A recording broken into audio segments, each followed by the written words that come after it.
오늘 하나님께서 주신 말씀 시편 16편 8절부터 11절입니다.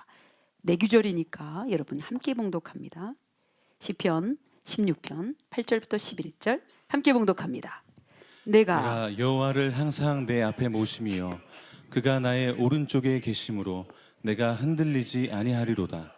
이러므로 나의 마음이 기쁘고 나의 영도 즐거워하며 내 육체도 안전히 살리니 이는 주께서 내 영혼을 수월에 버리지 아니하시며 주의 거룩한 자를 멸망시키지 않으실 것임이니이다. 주께서 생명의 길을 내게 보이시리니 주의 앞에는 충만한 기쁨이 있고 주의 오른쪽에는 영원한 즐거움이 있나이다. 아멘. 할렐루야. 오늘은 새해 첫 주일입니다. 사실은 여러분 얼마나 귀한지요. 그냥 이게 날이 가지요. 그리고 새해를 맞이했는데 그래도 여러분 앞뒤 옆으로 우리 서로 이렇게 인사하면 좋겠습니다. 기대가 되는 한 해입니다. 시작. 기대가 되는 한 해입니다. 아유, 정말 기대가 되는 한 해입니다. 근데 여러분 마음 가운데 기대가 되긴 뭘 기대가 돼? 뭐 이렇게 생각하지 않으셨어요? 정말 기대가 되십니까? 아, 정말 기대하고 싶습니다. 그렇죠? 그런데 그렇게 말하기 어려운 환경 같아요. 그죠? 아직 나라는 좀 안정이 안 됐고요. 그로 인해 예견되는 그런 어려움들도 또 사회적 불안도도 높아졌습니다. 저마다 살기 어렵다는 탄식들이 곳곳에서 내뱉어지고 있어요. 더욱이 올해 우리나라는요. 그 극악한 일본 치하에서 완전한 독립을 받게 된 여러분 해방과 독립을 맞이한 지 80년째 되는 날입니다. 실제 우리나라 역사는요. 매해 그리 평탄하게 보낸 적이 없는 것 같아요. 근대는 근대대로 격변기였습니다. 현대에 들어와서는 민주주의를 이루기까지의 아주 어려운 과정들을 겪었습니다.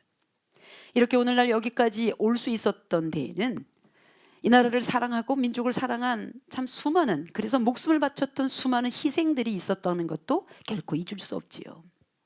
더더욱이 우리나라는 아직 전시 상황입니다. 북한과의 관계 가운데 아직 종전이 선언이 되지 않았어요. 국제적으로도 여러 전쟁들이 긴장을 돋우고 있습니다. 그러니 우리는 제대로 사실은 온전한 평화를 맛본 적이 없어요. 평화가 없는 채 살고 있는 것이라고 말해도 지나치지 않습니다. 그런데 여러분도 잘 아시잖아요. 2000년 전 우리 예수님께서 이 땅에 오셨을 때가 우리나라랑 별반 다르지 않습니다. 그때도 로마 치하에 있었고요. 평화롭지 못했어요.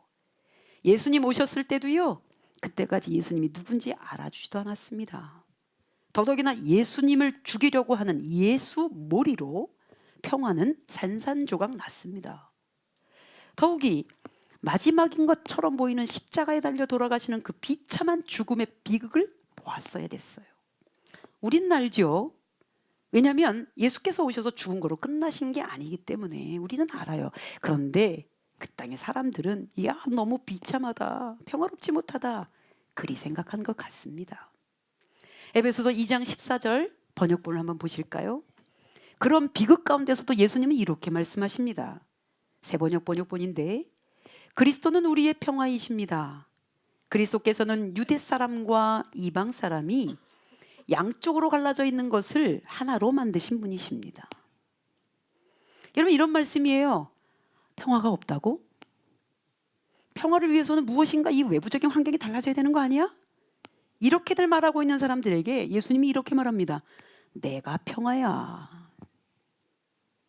아 도대체 뭘 보고 살아야 돼? 진리가 없는 것처럼 보여요? 그런데 예수님 말씀하십니다. 내가 진리야. 그래서 평화를 찾아 헤매거나 진리를 찾아 헤매는 자들에게 예수님은 말씀으로 말씀하십니다. 내가 평화고 내가 진리야. 사실은 이 간명한 선언이 우리의 삶의 해답이에요. 그러니 사랑하는 여러분, 평화가 없을 때, 진리가 없을 때 우리 성경 안에 있는 언어로 말하면 평화이시고 진리이신 예수님을 만나면 게임 오버. 예수님을 만나면 된 거예요.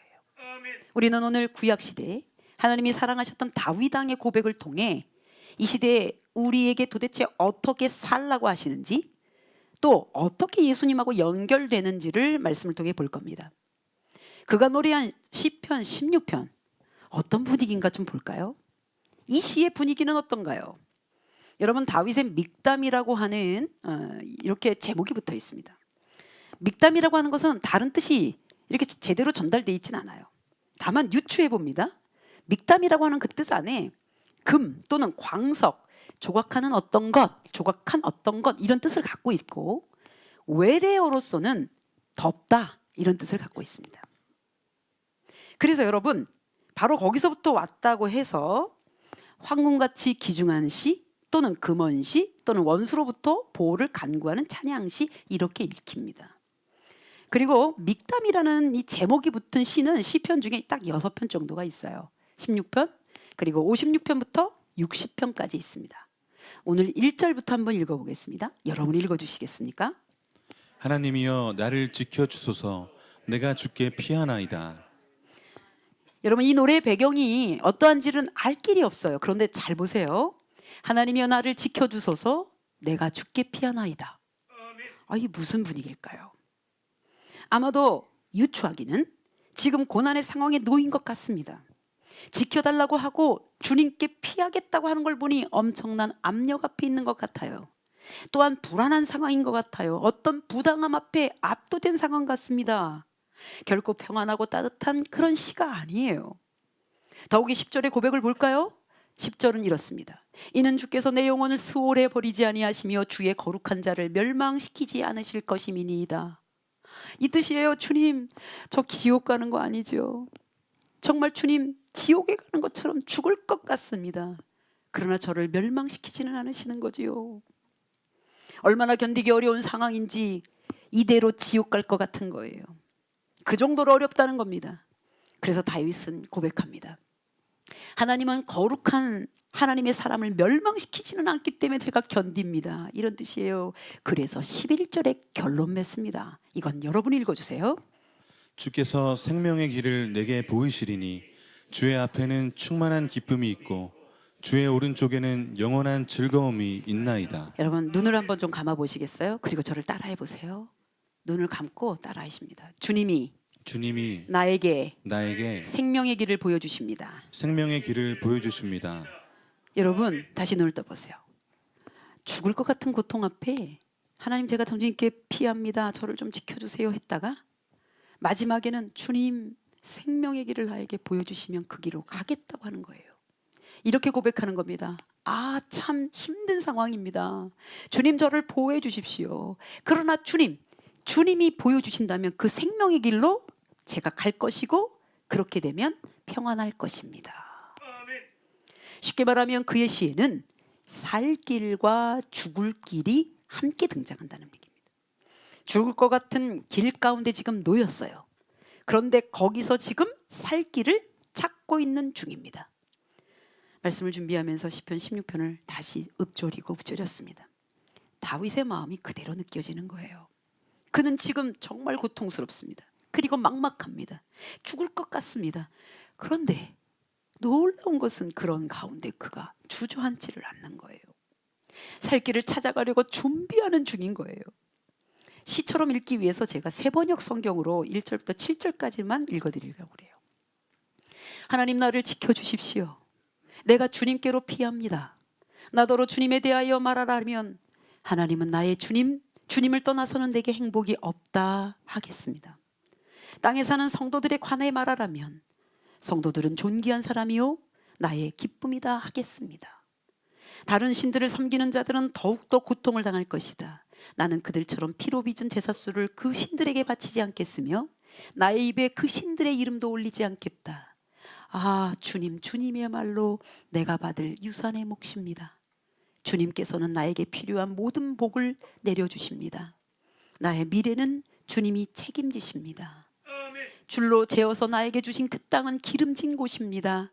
참으로 나는 빛나는 유산을 물려받았습니다. 주님께서 날마다 좋은 생각을 주시며 밤마다 나의 마음에 교훈을 주시니 내가 주님을 찬양합니다. 그러므로 시편 16편의 분위기는 참으로 고통스러우나 결연한 의지가 보이는 강건한 시입니다. 그런데 이 시를 통해서 도대체 우리에게 2025년을 시작하는 우리에게 주님은 무엇을 말씀하시고자 하는 걸까요?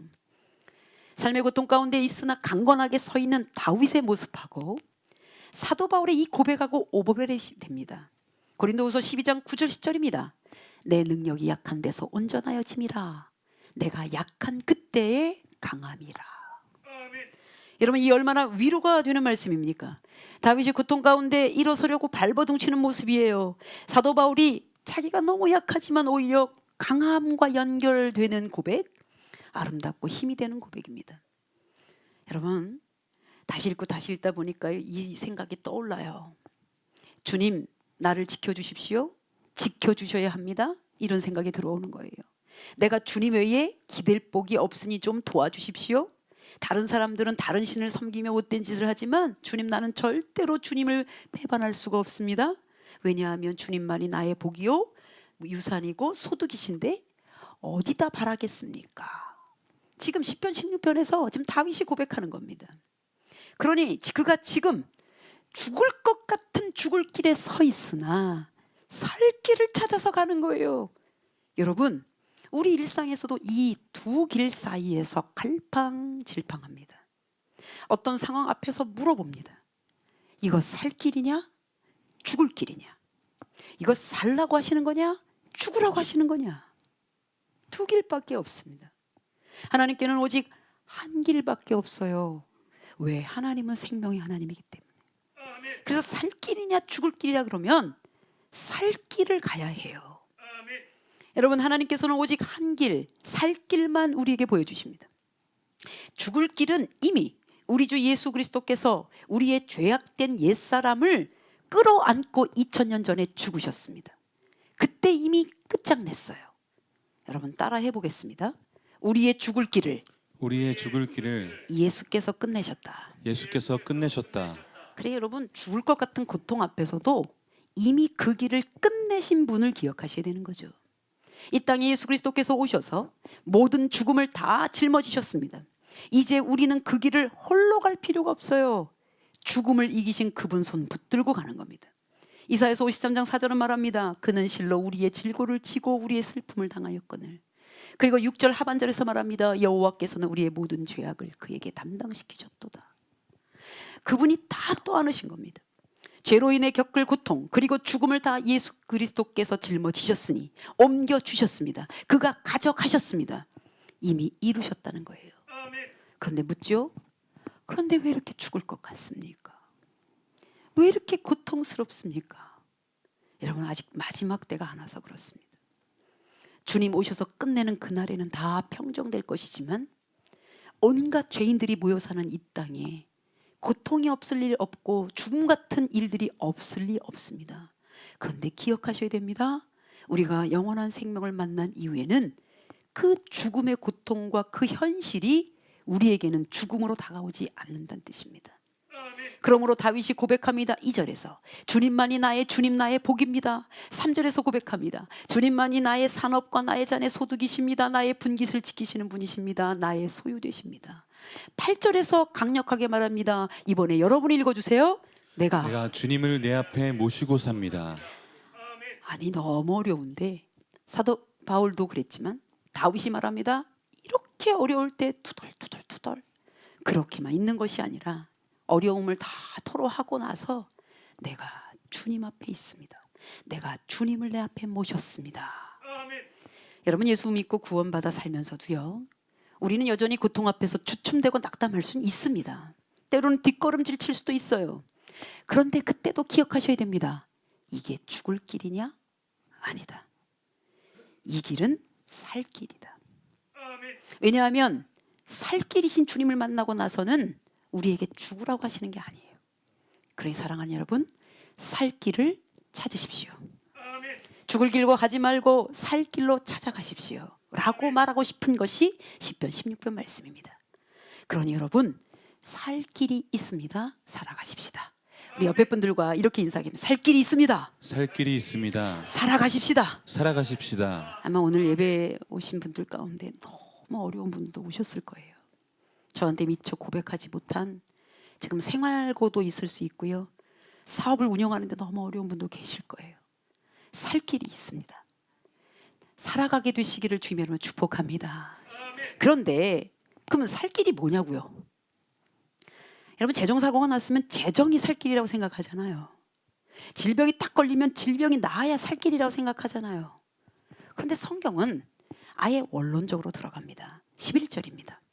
주께서 생명의 길을 내게 보이시리니 주의 앞에는 충만한 기쁨이 있고 오른쪽에는 영원한 즐거움이 있나이다. 우선 그 길이 생명의 길이요. 누가 보여주셔요? 주님이 친히 우리에게 보여주신대요. 여러분 여기서 기억하셔야 됩니다. 여러분 주님이 보여주시는 그 길이 생명의 길인 거예요. 여러분 우리는 보고 싶은 것만 봐요. 듣고 싶은 것만 듣습니다. 또 때로는 잘 보지 못하고 듣지 못해서 오해도 합니다. 그런데 생명의 길, 살 길은 주님이 보여주신다는 거 아닙니까? 그러니 보여주시는 그 길을 가면 되는데, 그러니 모세도 매번 하나님께 물었고요. 그리고 모세도 이렇게 말합니다. 하나님 길을 보여주십시오. 도마도 이리저리 의심하는 중에 주님 어디로 가시는 겁니까? 이렇게 물었어요. 그 길을 하나님께서 친히 보여주신다는 말씀이에요. 그런데 바로 그 길이 예수 그리스도를 통하여 말씀해 주시는 길입니다. 여러분 너무나 잘 알고 계신데 자주 외우는 말씀입니다. 여러분 이거 다 외우셔야 돼요. 요한복음 14장 6절입니다. 함께 봉독합니다. 예수께서 이르시되 내가 곧 길이요 진리요 생명이니 나로 말미암지 않고는 아버지께로 올 자가 없느니라. 여러분 사실 길과 진리와 생명은 같은 목적, 같은 방향, 같은 결과입니다. 내가 길이야. 그럼 그분을 만나면 길이 나는 거죠. 내가 진리야. 그럼 내가 흔들릴 수 없는 겁니다. 내가 생명이야. 그러면 죽을 것 같은 고통을 이길 수 있는 거예요. 결국 살 길이란 뜻이죠. 그런데 그 길을 어떻게 찾습니까? 여러분 송구영신 예배 때 마지막 부분 이렇게 말씀드렸어요. 견딜 수 없는 고통이 오거든 성소를 찾아라. 하나님의 성소를 찾아 길을 만나라고 말씀하십니다. 그리고 오늘 다윗의 시위에서 이렇게 말해요. 8절 9절입니다. 내가 여호와를 항상 내 앞에 모시며 그가 나의 오른쪽에 계심으로 내가 흔들리지 아니하리로다. 이러므로 나의 마음이 기쁘고 나의 영도 즐거워하며 내 육체도 안전히 살리니. 아니 문제가 생겨서요. 내 마음이 아프고요. 육체가 아파요. 영혼도 혼돈한 가운데 있어요. 그래서 흔들흔들거립니다. 그때 여러분 하나님과 가까이 계셔야 되는데 하나님하고 더 멀리 떨어지시기 시작하면 흔들리는 그 삶을 잡을 수가 없어요. 그러므로 여러분 먼저 견딜 수 없는 고통이 오거든 성소를 찾아라 이 뜻은 하나님과 나 사이의 친밀함을 회복하라는 뜻입니다. 아니 문제는 현실이에요. 과정이 필요한 거예요. 어떤 결과가 도출되어야 돼요. 그런데 방법을 찾지 못하는 우리는 이 땅에 많은 사람들은 다른 세속적 방법을 찾는다 해도 우리는 하나님 그분 앞에 나와 계셔야 돼요. 그리고 그분과의 친밀함을 유지하셔야 돼요. 그래야 그때서야 비로소 문제가 해결이 하나도 안 됐는데 내가 평강을 누리는 거예요. 여러분 진짜 기도하는 사람들은 이렇게 말합니다. 그래 그 문제가 해결됐습니까? 이렇게 물으면 그 권사님 집사님들은 이렇게 말해요. 목사님 지금 해결되는 중입니다. 목사님 그런데 너무 놀라운 것은 문제가 하나도 해결이 안 됐는데 제 마음이 평강합니다. 할렐루야. 여러분 이게 그리스도인의 모습이라고요. 그렇게 온전한 평강을 자기가 누려야 그 다음부터는 타인이 보여요. 타인과의 관계 가운데 평화를 누릴 수 있습니다. 그런 다음에 어떻게 해요? 내가 살고 있는 이 땅이 보여요. 이 땅의 평화를 또 구하게 돼 있습니다. 그런데 대부분의 사람들은 거꾸로 생각합니다. 여러분 문제가 딱 발생해요? 그러면 문제를 도출해낸 그 외부적 요인을 찾습니다. 저 사람 때문에 문제가 생겼어. 이 나라가 이래서 이렇게만 생긴 거야. 또는 교회가 이래서 이런 거야. 또는 내 가족 중에 누가 이렇게 말을 안 들어서 이렇게 문제가 발생한 거지. 그러고 나면 두 번째 어떤 일이 생깁니까? 여러분의 평강이 깨져버려요. 평강이 깨지잖아요. 자기 중심적 사고밖에 못합니다. 그러니 타인의 어려움이 눈에 보이지 않습니다. 그리고 타인과의 관계도 벌어지게 됩니다. 그런 자는 자기가 살고 있는 세계를 절대 볼 수 없습니다. 이거는 그리스도인들의 과정이 아닙니다. 하나님과의 친밀함이 회복되고 그리하여 아무런 환경의 변화가 없음에도 불구하고 내가 먼저 주의 평강으로 평강하게 될 때야 비로소 타인을 붙들고도 기도할 수 있고 주변 세계를 중보하며 기도할 수 있는 것. 여러분, 이것이 우리 주님 평화이시고 진리이신 그분이 우리에게 오셔서 우리를 완전하게 사랑해 주신 그 사랑 안에서 누리는 평화입니다. 오늘 보면 9절에서 그래서 그렇게 하나님 앞에 우리가 서 있으면 우리의 마음, 영, 육체가 다 평강하고 즐겁다. 즉 우리의 전인적인 그런 건강을 유지할 수 있다고 말하는 겁니다. 사랑하는 여러분, 이런 전인적인 건강은요, 하나님과 친밀하고 화목해야 이룰 수 있어요. 고린도후서 5장 18절 19절입니다. 이건 여러분 읽어주십시오. 모든 것이 하나님께로서 났으며 그가 그리스도로 말미암아 우리를 자기와 화목하게 하시고 또 우리에게 화목하게 하는 직분을 주셨으니 곧 하나님께서 그리스도 안에 계시사 세상을 자기와 화목하게 하시며 그들의 죄를 그들에게 돌리지 아니하시고 화목하게 하는 말씀을 우리에게 부탁하셨느니라. 아멘. 여러분 다시 그 말씀을 띄워주시면 제가 화목을 평화로 바뀌어볼게요. 모든 것이 하나님께로부터 났으며 뭐가요? 평화가요.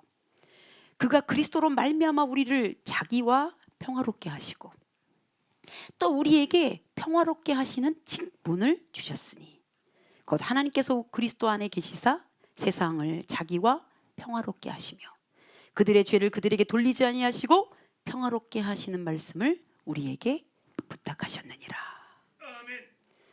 이 문제가 발생하면요, 교인들이 안정이 잘 안 되죠. 동공이 떨려요. 그리고 웬만한 사람들과의 관계에도 어려움이 자꾸 발생해요. 여러분, 문제의 시작은 외부에서 왔든 내 내부에서 왔든 그거는 하나님이 부르시는 음성입니다. 그러니 하나님과 화목함, 그분 안의 평화 안에서 여러분이 그분의 사랑을 경험 못하면 이거는 그저 죽을 길로 가는 길로밖에 못 가는 거예요. 그 살 길을 경험할 수 있는 자가 새로운 피조물인데 고린도후서 5장 17절에서 말합니다. 누구든지 그리스도 안에 있어야 새 피조물들로 그것을 경험할 수 있다는 거예요. 이런 복음서에서 예수님의 행적을 한번 묵상해 보십시오.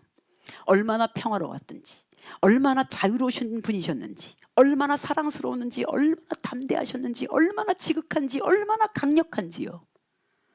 그런데 예수님을 여러분 안에 모셔드린 여러분들은 얼마나 불편하신지, 얼마나 부자유하신지, 얼마나 고통스러운지, 얼마나 여러분 마음 가운데 아프신지. 우리 왜 그런 거예요? 하나님, 그리고 이 땅에 우리 예수 그리스도로 오셔서 이미 모든 평화롭지 못한 죽음들을 다 끝내시고 우리 가운데 오셔서 비록 평화롭지 못한 세상 안에서 우리 안에서부터 평화를 누리어 이 땅의 모든 모습들을 보게 하시고 사랑하게 하시고 그리고 화목을 위한 직분으로 저들을 바라보게 하시는 그 능력이 우리 안에 온전한 사랑으로 왔을 때야 비로소 평화가 어떻게 오냐? 더 이상의 두려움을 없게 하심으로 옵니다. 요한 1서 4장 18절입니다. 사랑 안에는 두려움이 없고 온전한 사랑이 두려움을 내어 쫓나니. 여러분, 다윗은 그 혹독한 고난 앞에서 흔들리지 않을 수 있었던 방법, 다윗이 죽을 것 같은 고통에서도 늘 하나님 앞에 이렇게 서 있음으로 인하여 그는 자기 안에서 주시는 평강을 유지했습니다.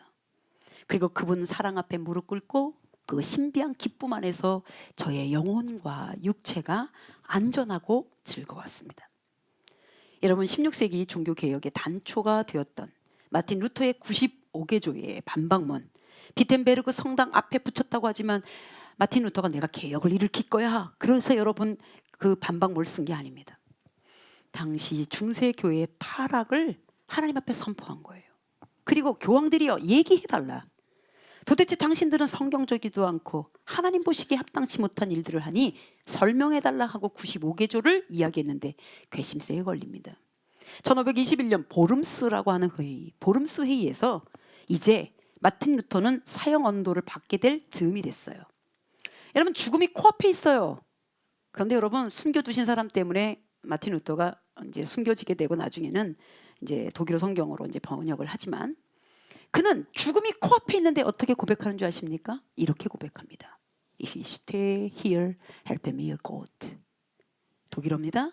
그런데 이렇게 말합니다. 하나님, 내가 지금 여기 서 있습니다. 나를 도와 주소서. 곧 죽을지 몰라요.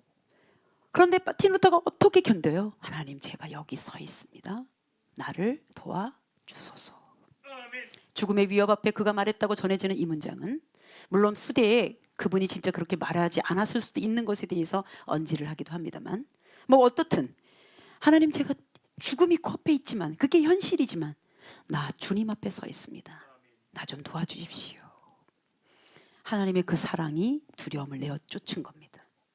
사랑하는 여러분, 지금 죽을 것 같은 어떤 현실의 삶에 혹시 있다라 할지라도 우리는 죽을 길로 가는 자가 아니라 살 길을 이미 받은 자로, 주께서 보이신 생명의 길이신 예수 그리스도를 붙들고 온전한 생명의 길로 간다는 것을 기억하시는 귀한 여러분 되시기를 주님으로 축복합니다.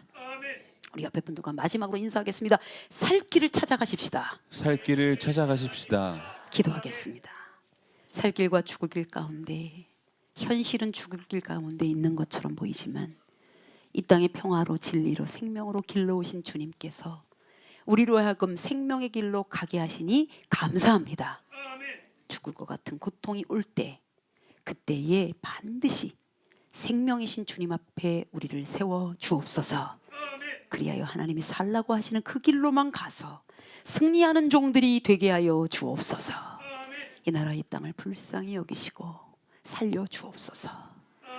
우리의 가정들의 모든 형편을 살려 주옵소서. 이 어려운 때 사업하는 사업자들을 살려 주옵소서. 모든 국제적 경기와 나라가 안정이 되어야 되겠사오니 주님 제발 살려 주옵소서. 하나님께 영광 올려드리며 우리 주 예수 그리스도의 이름으로 간절히 기도합니다. 아멘.